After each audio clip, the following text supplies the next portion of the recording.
said before, I am a baby. I could not finish this movie. And honestly, after Gabe telling me about it a little bit, I was like, all right, maybe I ducked out too soon. But honestly, I read all this stuff and I was like, I don't think I wanted to see it. I don't know. Like, reading it was enough for me emotionally and like in my stomach. Uh, I only got 30 minutes in. The second he woke up on 171, I knew exactly what was going to happen, and I said, because he told me. Yeah. He was like, "This is what we're gonna do," and I was like, "No, Yeah. sorry, sir, I don't want to. I don't want to witness that, please." What's funny about this is that similarly to the scenario presented in The Mist, I don't think I like in the first 10 minutes of the movie, I was like, "Oh, I would die. I would not Yeah. survive this scenario. I would immediately die," and I honestly would probably be fine with that, Mhm. because like it just is rough. And what's ironic about that statement is that like the film is a mirror of what society does and society's horrors. It's very on the nose, and I appreciate that about it. It's saying like so much, both like subtly and unsubtly. Like it has so much to say, and I get that's why people like wanted us to watch this. But this film is very gruesome, Mhm. and rightly so because it's mirroring a society that's just as gruesome. We just don't always get like this frame on that specifically. Like it's not we're distracted by other stuff Yeah. to not have to look at the film that's happening in front of us every day of this gruesome Mhm. reality. We're distracted by jobs. We're distracted by life things. We're distracted by Our a own lot of stuff. survival. Exactly. We're distracted by our own survival that we don't always like take the time to look at the more gruesome things that are happening because one, it's uncomfortable, two, it's inconvenient. And this film just like really points that out. Um, but in this world, it's very much like one that severely critiques capitalism, rightly so, and because it's about like a world in which people pit themselves against one another, and purely does harm from like, oh, that person would do it, so I should do it first. So that it goes from it really highlights the idea that like, oh, they would do it, so I should do it first. It's very much like the opposite of a disaster utopia that we discussed last week. It's the worst thing people are going to do. I need to do it because that's how I survive this situation. And it's okay because they're going to do harm to me. It's like Tamagotchi's whole thing. So, yeah, as I said, the second they woke up, farther down within this horrible scenario, I knew exactly what was going to happen. So I Googled it instead. So if you are sensitive to gore, as we gave the disclaimer for, when it comes to eating things that you would not want to watch someone eat, like humans or food that has been altered, then I would not recommend this movie to you. You can read it or watch this episode. But if you have a stronger stomach than me, awesome. And maybe it wasn't that bad. The way you talked about it, Gabe, it's like, it was gross for sure, but like, I It's probably brief. I It's probably brief. could have dealt with it. I just chickened out too soon. It's okay. And it's okay. But this film acts as a reflection on the failings of capitalism, but more specifically, trickle down economics in practice, not in theory, long Mhm. term. It also poses the ethical questions of what you're willing to sacrifice in exchange for wealth, or even more ambiguous, the opportunity without guarantee of wealth. Uh, Mhm. if you're like me and didn't know the ins and outs of trickle down economics, I'm going to cover the basics for you. Um, Reaganomics. yeah, he wasn't the first though, but he's Yeah. he's the one that we're dealing with the most. Trumpeter. Yeah, Trump and Reaganomics and Bush all in our like a little past our generation, but in the last 50 years did like a ton to really position us where we are now. It's super fun, love it. So the film does this in a very on the nose representation that Gabe covered at length, but in an article on Gizmodo.com titled "In the Platform Trailer, Trickle Down Economics Turns into a Literal Feeding Frenzy" by Beth Elderkin, they confirm the intent of the film being to critique capitalism and trickle down economics. They say that the film looks to be a social allegory for classism and capitalism, particularly of theories like trickle down economics. Proponents of these theories believe that what's good for the rich is good for society in general, because eventually the surplus of benefits will trickle down to everyone else. However, as we see in the dark, unsettling dystopia, all it means is that the vast majority of people will suffer at the hands of the few who reap the greatest rewards. Mhm. So, trickle down economics in theory acts as like, this is where I'm like, I read about trickle down economics and I'm like, after that, I'm like, wow, this just like really seems to contradict the general principles of capitalism. So it's just Mhm. like real weird to me that people think this would ever work. Yeah. Yeah. Because essentially, if trickle down success is dependent upon rich people being kind and generous, but the principles of capitalism and wealth acquisition are motivated by individualism, self interest, and survival, expecting the latter to facilitate generosity is illogical. Hmm.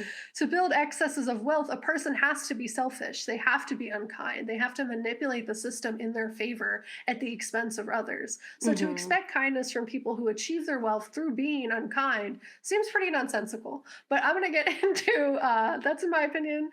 I don't know. I mean, But it definitely it makes sense. Like anyone who has a vast amount of wealth had to do many horrible, questionable things. Like you weren't stealing people's food and eating them, but you are. You are yeah, doing that. yeah. Because like to achieve wealth, you're cannibalizing your fellow human. Yeah. Yeah. Um, but let's discuss what trickle down economics is. So I think masterclass on the subject titled they do a whole little overview. It's a masterclass of sorts on Hmm. the subject of trickle down economics in an article called Trickle Down Economics, the Basic of Trickle Down Theory. So, how does trickle economics work? Trickle down economics combines the ample amounts of both deregulation and tax cutting. Here's how it works in theory. First, you cut corporate taxes. Proponents of trickle down economics believe lowering the corporate tax rate is an innately positive public policy. For instance, Arthur Laffer, an economist from the Reagan administration, insisted lower taxes spur growth almost as a law of nature. He depicted this in the Laffer curve diagram, which is a source of contention between rival schools of economics. Hmm. Another thing they do is deregulate industries. Alongside ample tax breaks for corporations, supply side economics advocate for vast deregulation of industry in general. They believe that spurs innovation. That in Hmm. deregulation, you're increasing prosperity and affords the middle class a greater range of products to choose from as consumers. Which No. is also a lie because Yeah. Well, all we have that does is, conglomerates. yeah, and all it does is deregulate systems that are meant to like specifically like protect food, protect the environment, Hmm. protect water safety, Hmm. and the deregulation of, and also like safety of workers. It's very anti-union. Hmm. You're given a lot of expecting generosity in a system that is not about that. So I don't think it does any of those things, but again, that's my opinion. Reducing income taxes. So trickle down economics believe top marginal tax rates should be as low as possible. Um, Reducing income taxes specifically of the rich people. This means very low taxes for the millionaires and billionaires, as well as reduced capital gains taxes and estate taxes, which predominantly pull in money from the wealthiest individuals of society. Yeah. Um, Let them keep the most money because yeah, then other people get money. You see, like it doesn't equal. Like it doesn't yeah, like it's like A B equals profit or whatever. It's like what are that? That it's not how that works. yeah. The whole idea is that rich people are rich because they're just like the pillar of morality and they're the pillar of what is good because capitalism positions wealth as the goal and what is good. Uh, Hmm. Even like there's like a whole thing, like entire thesis in college was about like specifically Catholicism and like the whole thing where they're like, no, don't do money, and then all they did was take a ton of money. Yeah. They're like, this is the moral high standing, but then like we're hypocritical as heck. Yeah. So it's Yeah. very similar. It's anyone who Um, believes in Trump is the same people who believed in the Pope yep. during that Uh, time. exactly. So spurring economic growth is another goal of this. They say that through letting a lot of rich people have extra money, that it will trickle down uh, to reach the poor people. So it says that from the vantage point of trickle down economics, higher taxes stifle the economy, while lower taxes make it prosper.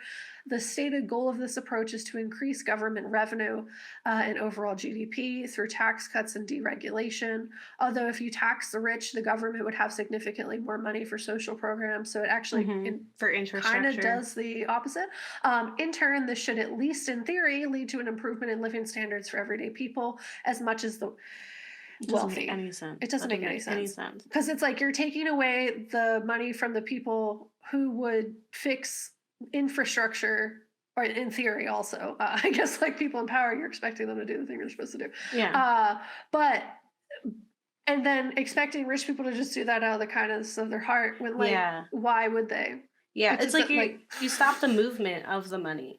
And so you just like yeah, have it on it's a one-way street and it never goes anywhere else. Like you don't tax them, it's not gonna go into anything else. They're just yeah, keeping it and now it's just in a pile and they're hoarding it like they're dragging Jeff Bezos. yeah. They're dragons. They're not doing Yes. anything positive. They're lighting everything on fire. Yeah. With their meanness. So yeah, in turn, this should at least in theory lead to improvement. If you are alive today and not rich, you will see that it doesn't. Policymakers of this ilk also try to influence the Federal Reserve to set the interest rates advantageous to greater investment, which also sounds So like they're funny. fucking with the, which is illegal. With the money. The what is it called? Wall Street. The thing with the Stocks? stocks. Thank you. And that's illegal. You're not supposed to mess with the market. That's Yeah. like it's literally you're not allowed to You do need that. an But invisible hand. the whole idea of this is that let the rich people do it though, because they'll make the money happen and then it'll go to the poor people. Yeah. I'm not an economist. These are my opinions. Additionally, there are impacts other than wealth inequality that have lasting impact on our world. Deregulation of industries leads to increased harm, not just to our general public health, but also to the health of this planet. We have seen the results of this for much of the recent trickle-down deregulation of industries through the uptick of industry-based climate disasters, two of which happened somewhat recently and near where Gabe and I live. So this includes the spill that impacted Philly water, as well as East Palestine train derailment. We've also seen an entire generation of millennials be promised economic prosperity, or at the very least stability, with the pursuit of degrees that did not deliver. Our debt has increased with our vulnerability to these wealthy corporations and exploitations at the hands of the rich. The pandemic specifically shined a light similarly to like being on a platform to how vast this wealth gap has expanded, as well as the damage the 1% has caused the 99%, despite all the tax breaks and deregulation that they have been enjoying since Reagan. Yeah, we've seen it. It doesn't work. Yeah, because we're all sitting here like, why don't we have jobs easily? Yeah, where's the money? Why I get 15 or less than $15 an hour when rent is like $1,400 at minimum, usually like $2,000 to $3,000 depending where you live. If you live in California, New York, absolutely not. So it just ultimately shined a light on like how vast this income inequality is. We've covered this on the Ghouls before. We've shown the graphs and like it's like lower class 1%. Above the 1%, so like 1% and like the 0.01% or like here and here. So it's also the idea of like Bahara being like, just help me up. Yeah. Literally all you have to do is reach out a hand. It doesn't like, hurt you. You're rich, but like you're not. Yes, you know You're not us. You're not us. You're not a part of the elite that don't have borders. You're not level 5. Okay. Yeah, you're level 6. Don't look down. Is the whole thing. Yeah. So basically, if you're wondering, the majority of these trickle-down economic policies have been passed in the last 50 years. So we've been living the impact. And I don't know about everyone else, but from my personal experience, it hasn't been a good time. I haven't experienced any increase in my quality of life. I don't know. It feels like I'm on level 171 forever. Yeah. And that there is no level 6. I don't go to sleep and I just wake up on a new economic bracket. You know what I mean? Yeah. So true. Whatever one I woke up on is pretty much where I'm at, probably until I die. So yeah, there's no way to get up there. You cannot get on that platform. Especially if you have anything wrong with you, and like wrong, I mean just like you don't feel good, you have any kind of disadvantage from the rip, etc. Most people are like one bad event from bankruptcy and from being out on the street and not being able to feed themselves or take care of themselves or be able to pay for hospital bills. So exactly, like we're one paycheck away, or one or two at least, as you said, one disaster away from like the threat of homelessness. And as you've seen the country treat homeless people horribly, you would think we would care a little bit more.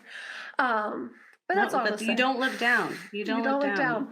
down. The film is really on the nose, as you see. So I'm going to go through the 4 examples of trickle down economic policy in practice, a lot of which has happened in the last 50 years, as I said. But many different presidents have passed some form of trickle down economic legislation during their tenure in office. Here are 4 examples of such policies from the 20th and 21st centuries. Specifically, the Bush tax cuts in the early 2000s. President George W. Bush made widespread tax reform one of his administration pillars. The trickle down economic theory served as a basis for these tax cuts. He reduced both the estate or inheritance tax and income taxes for the wealthy, as well as the middle class with the help of Congress, which, I mean, if you were here when Bush was there, Yeah. you saw that it like went up for like 2 seconds and then we had a massive recession. Yeah. Markets crashing all over town. Exploding. Yeah, exactly. So like, I don't think it worked. Hoover's Great Depression stimulus after the crash of 1929. That one was the way back when, less than 100 years, but still. President Herbert Hoover believed that the best remedy for the ensuing depression was to provide vast degrees of relief to corporations and industry titans. His attempts at doing so were unsuccessful, leading to widespread public backlash, as well as like the Great Depression. This culminated in the election of President Franklin D. Roosevelt, who ran an opposing economic platform known as the New Deal, which is what solved all those problems for like a really long time. The Green New Deal. It literally built the middle class. Yeah. Can't have that. It's like we have literal evidence, and it's like, nope. Let's keep the rich. But that's why they don't fund schools. Yeah. It's very intentional. Yeah. And when they do fund schools, they're like, let's make it real racist, though. So then next is Reaganomics.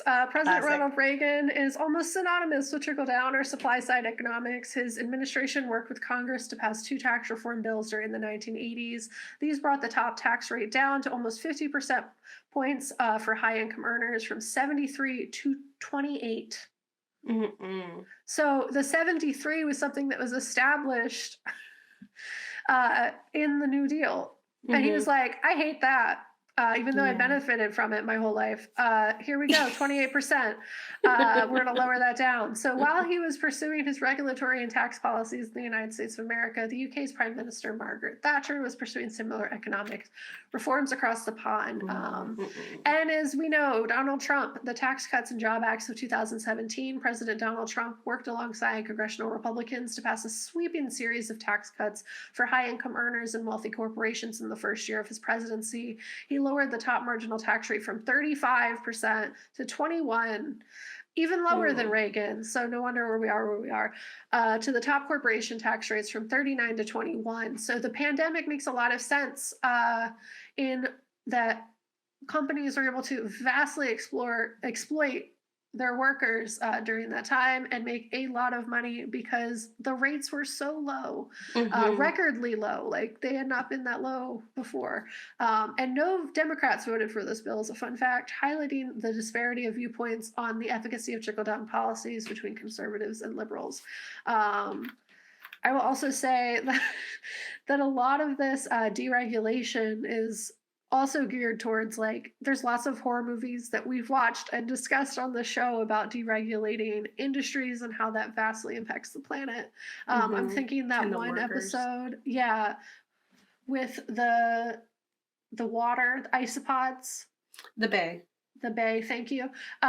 Because of deregulated industry, not taking the necessary precautions to make sure that there aren't diseases and monstrous things spread through general consumption and food. I also learned recently that most of our meat products in the United States are illegal in other countries because the regulations on them are so deregulated that the food is not safe because they cause cancer. Lunch meats were recently disclosed to be as dangerous for you as smoking in terms of cancer risk. So like obviously the deregulation is only making us die quicker so that we're not in a space where we can fight up against these very ridiculously rich and powerful systems that are geared to literally not take care of us. It's the opposite. There's no trickle down. They're like, they just want to punch you. They just want to punch down. And I will say the deregulation of the food industry too benefits from this narrative of food scarcity, because then it's like, oh, we can't be as strict and hard on the regulations because we need all this food. So we need to make all these sacrifices to ensure that we have enough food for everyone. It's like we do and we could, just not in the way that you're doing it, not at the rate that everyone is consuming it. Yeah. And one thing that's pretty cool about this article that I got all this information from is that like they're like they don't like agree with me, but like they do just by Hmm. listing what the dangers are of trickle down economics, because the dangers are that you exasperate income inequality, you incentivize greedy behavior, and you prevent course corrections. So basically, policymakers have a hard time reversing course if they find that trickle down economic policies don't live up to expectations. Like essentially, the damage is already done. The Hmm. people it's harmed have already been harmed in ways that are not really repairable, Hmm. because you're impacting like their capacity for living, Hmm. and that damage just can't be like, oops, that policy was bad, we shouldn't have done that, and the people are still hurt at the end of the day. um, And if and the yeah. answer is we now have to tax you and now we have to remove those things that were benefiting the people in power, like you can't do that. You can't tell people we want more of your money. Yeah, and you've also like set the precedent for the rich people, as you said. Like they're like, Hmm. we need it now. Why? Hmm. You haven't been taking it. It's probably fine as is. We don't care about anybody below us. Don't look down at them. Hmm. Just wide disparities of understanding too, because it's like they're like, well, I've enjoyed this position for a long time. I'm not going to give that up. But yeah, that's the whole thing. Yeah. Thank you. No, that was a wonderful, wonderful section, and because it's like, I get the gist, but I think having it listed out like that about why it is actually a problem is really helpful to like point to and just say, like, good. And I mean, having the heart of the issue be that you simply cannot be like a good person with that much money. Like, because you had to have done so many things. And that brings like to what you were saying, Kat, just like your theory of like, so in the film oftentimes you see people falling even from way up above, and so it could be that people are pushing them so that they have more, even Mm-hmm. or it could be that people just don't want to live with what they have done and the things that they've had to do to survive long enough to reach the top. Yeah. And that's, I mean, Squid Game is very much that too, right? Is like a lot of those people had to do really awful, terrible things just to make it to the end. And the goal is money. And that's another unsubtle program that's like, this is Yeah. about capitalism. And it's also like, and in not looking, it's like that whole it. The people who have achieved in uncomparable, like unexplainable amounts of wealth have done so through intentional or unintentional harm. So Hmm. whether or not they're looking at the damage that they're doing or not, they're they don't feel attached to that harm. So like why would they want to help anyone from below? Like they've never had to like take a second and look down, Yeah. because they're told the whole time, don't look down, don't look at the people you hurt along the way. um, so whether they're aware of it or not, the harm happens. Yeah, and I mean, it's just like Viejo Malo and how he did take someone's life, even if it wasn't his intention, by like throwing the TV. It's just that that carelessness, right? Like you were feeling something. There was a selfish desire and emotion that you were experiencing, and someone else was hurt because of that, but he refuses to take responsibility for that. It's like, Mm-hmm. no, it's not my fault. I shouldn't be punished for this. It's their fault for being there. It was an immigrant. They were gonna steal our jobs anyway. Like he's like the worst. He Yep. was so the worst. Everything he said, you were like, you did not just say that. You're crazy. This is the Yeah. craziest old man I've ever seen. Yeah. But What a like, character. in essence, isn't he just any a parent that you're like, oh, maybe we don't have contact because they went really far down the Trump train. Hmm. Yeah. Or just like even still, like he is still also a victim of this system. Like, he Yeah. still isn't as bad as the people who put you there in the first place. Yeah. And also, as horrible as he is, still don't believe in prisons.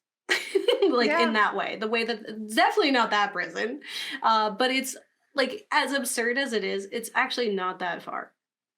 Yeah. Like, And like they're thinking underfed, they're exactly. undernourished. And thinking of like the people who built it and put people inside of it, not realizing how bad it was. And who they're putting in there. Hmm. Yeah. There's a The whole lot to be thing. said. There's a lot to Yeah. be said. And it's very obvious. It's wonderful. Highly recommend if you can stomach it again. It is like I will say there's a lot of gore, there's a lot of gross, but it is pretty brief. Like it happens and then you move on and it's not dwelling on it. It's not torture porn in that way. It's not Eli Mm. Roth, right? It's not like let's see these tendons. It's like, oh, we know that is a piece of somebody and that's enough to be really Hmm. gross, but you're not seeing them like eat somebody like that, It's just Yeah. like you get enough of the information to make the like point A to point B, to make the Yeah. conclusions you need to make, and then you move on. And it's like that's not what's important. I'm not here to gross you out. Like Yeah. I'm here to make you uncomfortable because this is a really awful situation. Yeah. And my whole thing was I didn't trust that wasn't that it wasn't gonna Yeah. be like an Eli Roth level. So the second he said what he was gonna do, Yeah. I was like, no, I Yeah. don't want to see that. Yeah. And I'm totally okay. fair. You're allowed to Yeah. protect your brain and your eyes. And I still So learned. I still learned from it. So yeah. just did it a different way. Yeah, and I hope you learn from it by listening to this and watching it. If you did watch it, let us know what you think. If you're excited for the sequel to come out, what that potentially can bring us. If there are other programs that you feel either work similarly to the platform or maybe are better, maybe they are even more on the nose other than ones that we've like mentioned, we love suggestions. Let us know what you're thinking. If you are an economist and you love trickle down economics, go ahead, shoot us an email, let us know. We don't believe you, but go ahead. If you're an economist and you don't believe in it, how does that work? Uh, Yeah. how do you make money? Anyway, so yeah, I think this is a great contribution to the Horrors of Society series. We have another episode about just working and Hmm. capitalism again, but just about Yeah. how we don't have to do that. We do not Yeah. have to become our job. You don't have to Yeah. do that. You don't have to. You work to live, not live to work. Yeah. Hustle culture is a cult and it's a problem. Yeah. And I also, can't wait to talk about it. me too. But the one last thing is Okay. that economists who are socialists can still talk about it because you still make Yes. money in socialism. It's Yes. communism that you maybe not as much, but that's probably Yeah. what they're And you can doing. also, like, if you're, like, you can have a very specific intent to combat our current systems as an economist. Like, you can have it with this idea of, like, I'm going to raise money to disperse it and not hoard it like a dragon. Yeah. Jeff Bezos. So, anyway, thank you so much for listening and don't get married. Well, eat your kids. Or you put your kids on a platform and they make it to the top. They Yeah. break the Maybe system. maybe you don't see the benefit, but they do. Maybe they are the panna cotta. Yeah. That's it. All right.